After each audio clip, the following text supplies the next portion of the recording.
வணக்கம். நான் லேலப்புலி இயக்கத்தின் தலைவர் பேராசிரியர் டாக்டர் டி.எம். புரட்சிமணி. திருப்பனந்தாள் காசிமடம் 267/1 நீர்நிலை புறம்போக்கை சட்டவிரோதமாக ஆக்கிரமித்திருக்கிறது.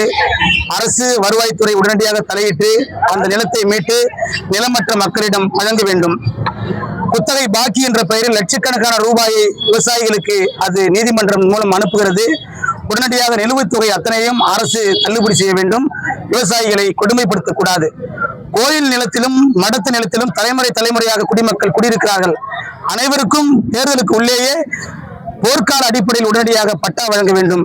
இந்த கோரிக்கைகளை எல்லாம் வலியுறுத்தி 15 நாட்கள் இந்த போராட்டத்தின் வாயிலாக அரசுக்கும் காவல்துறைக்கும் வருவாய்த்துறைக்கும் மடத்திற்கும் கோயில் நிர்வாகத்திற்கும் நாங்கள் காலக்கெடு கொடுத்திருக்கிறோம்.